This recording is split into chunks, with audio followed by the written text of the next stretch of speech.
அழகே அழகு சீரியலில் அடுத்து வர எபிசோடில் நம்ம பாக்கியராஜ் இருந்துட்டு இனிமே உன்னை நான் ரொம்ப நல்லபடியாக பார்த்துக்க போகிறேன் அப்படின்னு சொல்லிட்டு மலர்கிட்ட வந்து சொல்லிக்கிட்டு இருக்காங்க. ரொம்ப சந்தோஷங்க.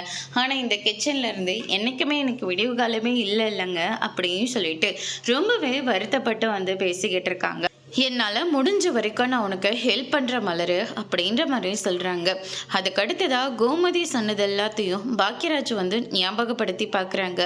மலர், உனக்கு ஏதாவது ஆசை இருக்கா? கல்யாணத்துக்கு முன்னாடி ஏதாவது வேலைக்கு போகணுன்னு நீ ஆசைப்பட்டிருக்கியா அப்படின்னு சொல்லிட்டு கேட்கவும், எங்கள் அம்மா ஒரு மாடல் டீச் பண்ணுவாங்க.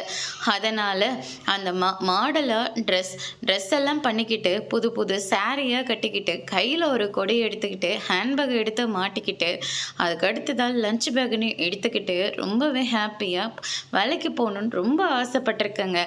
ஆனால் இந்த வீட்டுக்கு வந்ததுலேருந்து அத்தைக்கு கால் வலி வந்துருச்சு இல்லையா, அதனால் அவங்க கிச்சனை விட்டு வெளியே போயிட்டாங்க. நான் கிச்சனுக்குள்ளே போயிட்டேங்க. அதனால் நான் என்ன படிச்சிருக்கேன்னு என்னால் கெஸ் பண்ண முடியல. என்னால் என்ன வேலைக்கு போக முடியும்னு கூட எனக்கு தெரியலங்க அப்படின்ற மாதிரி சொல்கிறாங்க.